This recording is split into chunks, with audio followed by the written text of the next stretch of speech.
Hello friends, I am Dharmendra Singh. Welcome to our YouTube channel एग्जामोफोबिया।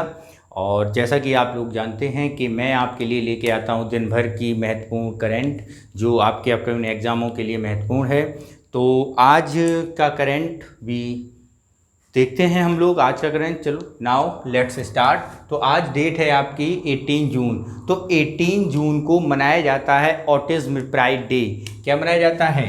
Autism या autistic pride day.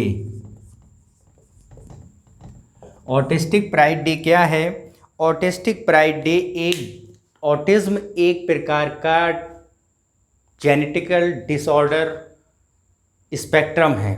क्या होता है इसमें जो व्यक्ति होता है वो आत्म मुग्ध हो जाता है। आप ऐसे समझिए, आत्ममुक्त का मतलब कि दूसरों से दूरी बनाए रखना, समाज से अलग रहना। एक प्रकार का उसमें ये डिसऑर्डर आ जाता है। वो आत्म केंद्रित हो जाता है, स्वलीन हो जाता है, स्वयं ही अपने आप को में ही खोया रहता है। तो इससे होता ये है कि वो समाज से दूर होने लगता है।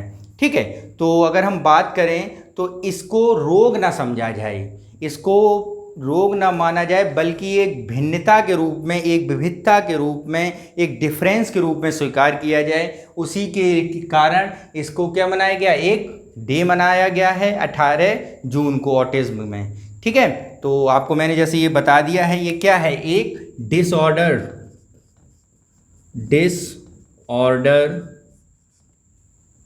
स्पेक्ट्रम है। क्या है? Disorder spectrum. और इसके बाद अगर और देखें अगला पॉइंट, तो अगला हम ये देख सकते हैं कि स्वकेंद्रित हो जाता है व्यक्ति। क्या हो जाता है? स्वकेंद्रित व्यक्ति बनने लगता है या हो जाता है। और इसका परिणाम ये होता है, अगर इसके हम लक्षणों में जाएं, तो अभिभावक या पेरेंट्स अपने बच्चे के शुरू के ही 3-4 वर्षों में ही जान जाते हैं कि हमारा बच्चा ऑटिज्म नामक एक डिसऑर्डर से प्रभावित है, इफेक्टेड है। ठीक है, इसके बाद हम लोग अपने अगली न्यूज़ की तरफ चलते हैं।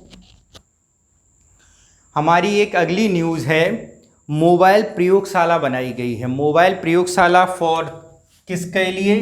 कोविड-19 टेस्ट के लिए मोबाइल प्रयोगशाला, मोबाइल लेबोरेटरी, मोबाइल लैब बनाई गई है। अब जैसे इसके नाम से ही आप समझ रहे हैं मोबाइल लगा हुआ है, तो ये एक मूवेबल लेबोरेटरी है जो भारत के दुर्गम स्थानों पे, क्योंकि कोविड-19 का गांव-गांव तक अब पेशेंट मिलने लगे हैं, तो और उनकी जांच तेज़ी से करने के लिए, रैपिडली जांच कराने के लिए हो, इसके लिए एक टेस्ट करने के लिए मोबाइल लैब बनाई गई है। और इसका शुरुआत हमारे स्वास्थ्य मंत्री डॉक्टर हर्षवर्धन ने की आज। ठीक है, तो ये हमारी आज की सेकेंड न्यूज़ है। इसके बाद हम लोग अपने अगले पर चलते हैं। तो अगला हमारा है I am Vijayan. I am Vijayan.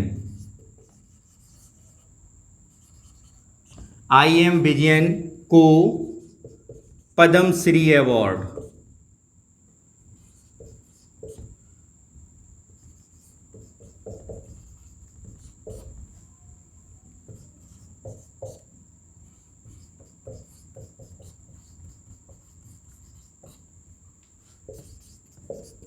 नामित करने की सिफारिश।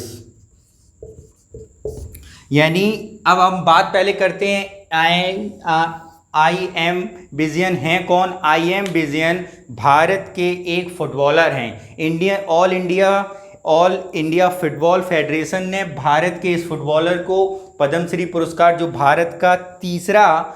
भारत का चौथा सबसे बड़ा नागरिक सम्मान है, उसे देने की सिफारिश की है भारत सरकार से।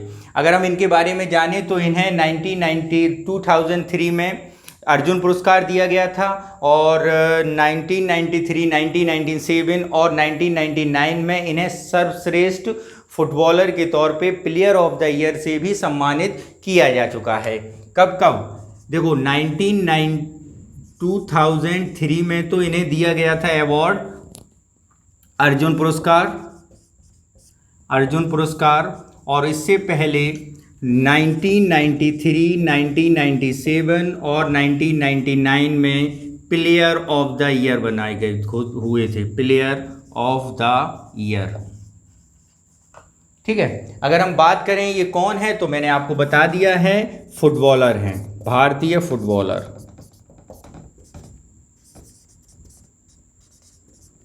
ओके, इसके बाद हम लोग अपनी अगली न्यूज़ की तरफ चलते हैं। तो हमारी अगली न्यूज़ है राष्ट्रीय रोजगार नीति। प्रधानमंत्री मोदी ने प्रवासी मजदूरों के लिए और एक आत्मनिर्भर भारत के, आप ऐसे समझें, आत्मनिर्भर भारत बनाने की अपने उद्देश्य को पूर्ति करने के लिए एक योजना शुरू की है, एक नीति बनाई है, राष्ट्रीय रोजगार नीति। राष्ट्रीय रोजगार नीति,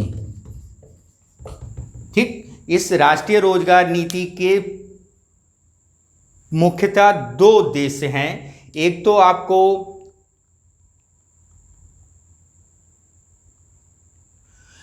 इसके मुख्यतः दो पर्पस रखे गए हैं। एक तो हमारे उद्यमों को भारत के विभिन्न क्षेत्रों में प्रतिस्थापित करना, उन्हें वहाँ पर बनाना, उद्योगों को आकर्षित करना, ऐसे अवसर पैदा करना उस रीजन में जिससे उद्योग इंडस्ट्रीज आकर्षित हों। और दूसरी बात, हमारे लोगों के, हमारे युवाओं के स्किल को डेवलप किया जाए। ठीक है, क्या किया जाए? स्किल को रोजगार, राष्ट्रीय रोजगार नीति के अगर हम उद्देश्यों की बात करें तो इसके दो उद्देश्य मेन हैं। उद्योग, ऐसा माहौल क्रिएट किया जाए जिससे उद्योगों को आकर्षित हो सकें, उद्योगों को आकर्षित किया जा सके। इंफ्रास्ट्रक्चर, एक ऐसा इंफ्रास्ट्रक्चर, उन्हें सुरक्षा का माहौल और रैपिड रोड डेवलपमेंट, ट्रेन आवाजाही, ट्रांसपोर्टेशन बेहतर किया जाए। और दूसरी बात है कौशल को विकास किया जाए, स्किल का पढ़ाया जाए लोगों के। ठीक है, तो इसके मेन ये हैं। और ये जो योजना है ये श्रम मंत्रालय के फास्ट ट्रैक, इसका क्या करेगा, कौन ऑथराइज करेगा? अगर हम बात करें तो भारतीय श्रम मंत्रालय के अंडर ये काम करेगी। ओके, इसके बाद अगर हम बात करते हैं अपनी अगली न्यूज़ की तरफ, तो हमारी अगली न्यूज़ है कोविड-19 से ही रिलेटेड। दिल्ली में कोविड-19 का सबसे बड़ा हॉस्पिटल या सबसे बड़े हॉस्पिटल के रूप में एक क्षेत्र को स्थापित किया जा रहा है, बनाया जा रहा है, जिसमें कोविड-19 फैसिलिटी को उपलब्ध कराने के लिए दिल्ली में सबसे बड़ी ठीक है, सबसे बड़ी फैसिलिटी कोविड-19 के लिए मुहैया कराई जाएगी। और ये जो है ये दिल्ली के राधा स्वामी स्पिरिचुअलिटी सेंटर, कहाँ पर? राधा स्वामी स्पिरिचुअलिटी सेंटर, राधा स्वामी सेंटर में बनाई जाएगी। और यहाँ पर 10,000 बेडों की व्यवस्था होगी, बेड होंगे, मरीजों के 10,000 मरीजों के बेड होंगे। और दूसरी बात, इसका जो, अगर हम इसका डायग्राम में देखें तो जो डॉक्टर्स के आवास होंगे वो बिल्कुल मिडिल में होंगे। ओके, तो ये एक प्रोग्राम बनाया जा रहा है। कोविड-19 दिल्ली में बहुत तेज़ी से चूँकि केसेस बढ़ रहे हैं, तो इसी को देखते हुए 30 जून तक भारत का सबसे बड़ा बेडों के लिहाज से सबसे बड़ा कोविड-19 का हॉस्पिटल बनाया जा रहा है। कहाँ पर? राधा स्वामी स्पिरिचुअलिटी सेंटर में और दिल्ली में। ठीक है, इसके बाद हमारी अगली न्यूज़ है, भारत की सुरक्षा एजेंसी ने, ये ऐसे समझो कि भारत और चाइना के संबंध अब तक के पिछले 50 सालों में 62 के यानी 1962 में हमारी और चाइना की बात हुई थी, तो उसके बाद अब तक यानी फिर 58 साल बाद ऐसे संबंध हो गए हैं जो ये लगता है कि अब तक के सबसे हॉट पोजीशन पे संबंध हैं, गर्माहट संबंधों में ज़्यादा आ गई है। तो उसी संबंध, इसका मेन रीज़न तो यही है कि चाइना बॉर्डर में हमारे 20 सैनिकों को छद विच्छेद करके उनकी हत्या कर दी गई है, झड़प में उनकी मृत्यु हो गई है, वो शहीद हुए हैं।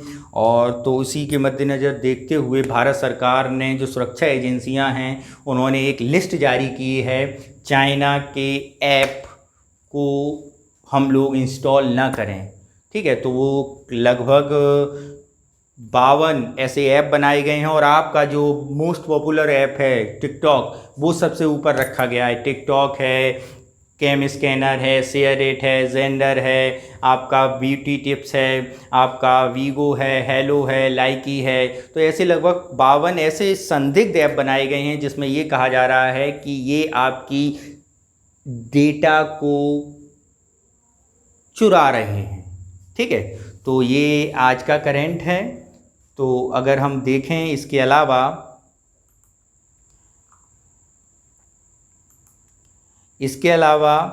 CSIR ने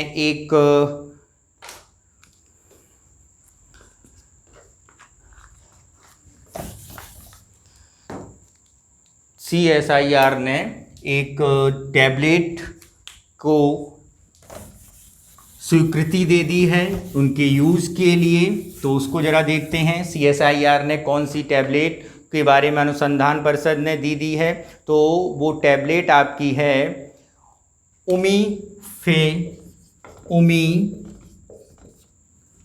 फेनोविर।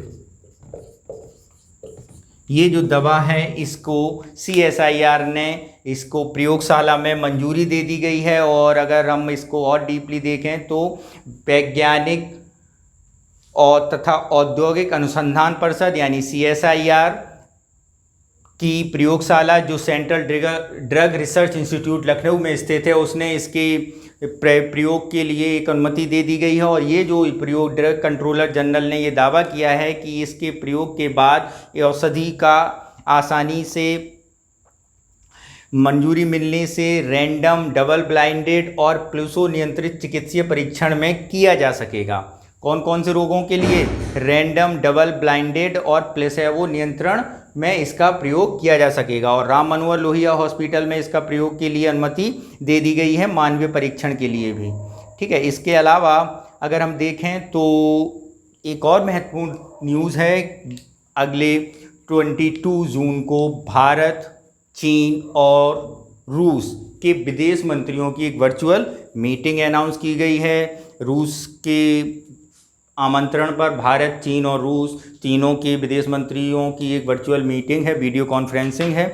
तो ये आपका आज का करंट है। तो अगर आपको आज के करंट का PDF को लेने के लिए आप हमारे YouTube चैनल के डिस्क्रिप्शन में दिए गए हमारे टेलीग्राम चैनल को सब्सक्राइब करें और उसे ज्वाइन करें। और हमारे इस वीडियो के लिए लाइक और शेयर करें और अपनी बहुमूल्य कमेंट हम लोगों को बताएं, जिससे हम अपने वीडियो को और हमारे करंट को और सुधारने का प्रयास करें। Thank you.